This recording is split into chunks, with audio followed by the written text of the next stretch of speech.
بزرگ گزرے ہیں بشر حافی رحمۃ اللہ علیہ، بشر ان کا نام تھا، اور حافی اس لیے کہتے تھے کہ وہ ننگے پاؤں چلتے تھے، جوتا نہیں پہنتے تھے، ننگے پاؤں چلنے والے کو حافی کہتے ہیں۔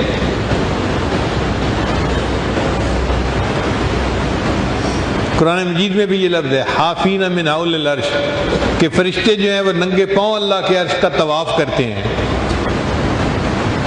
یہ بشر حافی شرابی تھے، غفلت کی زندگی تھی۔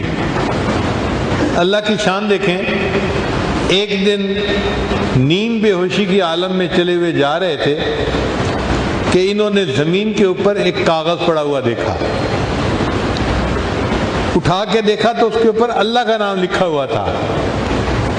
تو عجیب لگا کہ میرے اللہ کا نام اور زمین پر پڑا ہوا ہے۔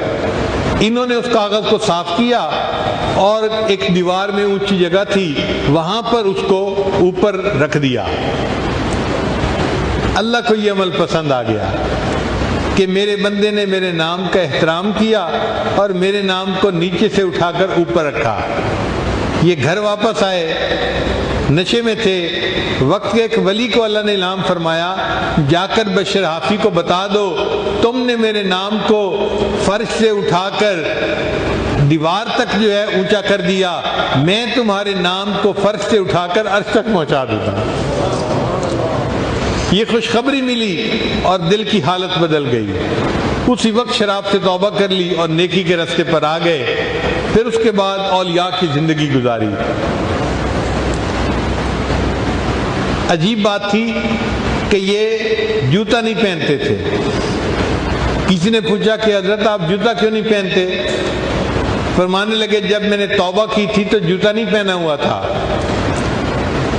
پھر توبہ کرنے کے بعد میں نے قرآن مجید کی تلاوت کی تو اللہ نے قرآن مجید میں فرمایا وَالْأَرْضَ فَرَشْنَاهَا فَنِعْمَ الْمَاهِدُونَ، اللہ نے زمین کو ہمارے لیے فرش بنایا ہے۔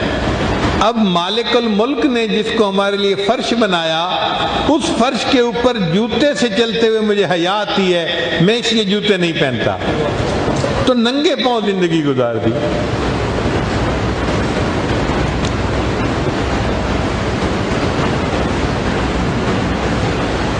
اس شہر میں ایک آدمی تھا جس کے پاس گدھا گاڑی تھی۔ ایک دن وہ جا رہا تھا راستے میں کہ گدھے نے راستے کے درمیان میں لید کر دی، پیشاب کر دیا۔ تو گدھے گاڑی والے نے رونا شروع کر دیا۔ لوگوں نے پوچھا بھئی رو کیوں رہے ہو؟ کہنے لگا مجھے لگتا ہے بشر حافی فوت ہو گئے۔ اور جب پتہ کیا تو واقعی بشر حافی فوت ہو گئے تھے۔ لوگوں نے پوچھا کہ تمہیں کیسے پتہ چلا؟ اس نے کہا کہ میرا گدھا راستے میں چلتا تھا، جب پیشاب کی ضرورت ہوتی تھی یہ راستے کے درمیان میں نہیں کرتا تھا، یہ سڑک کے یا راستے کے کنارے پہ ہو کے کرتا تھا۔ میں حیران ہوتا تھا کہ اس گدھے کی عادت کیوں ایسے بن گئی۔ تو میرے ذہن میں خیال آیا اللہ کا ایک بندہ ننگے پاؤں راستے میں چلتا ہے، اللہ اس کو پسند نہیں کرتے جانور راستے میں گندگی پھیلائیں، اللہ نے جانوروں کے دل میں ڈال دی تم راستے کے کنارے پہ گندگی کیا کرو، میرے بندے کے پاؤں گندگی میں ملوث نہ ہو جائیں۔ آج چونکہ گدھے نے راستے کے درمیان میں گندگی پھیلا دی تو میں سمجھ گیا وہ جو ننگے پاؤں چلنے والا تھا آج وہ دنیا سے رخصت ہو گیا ہے۔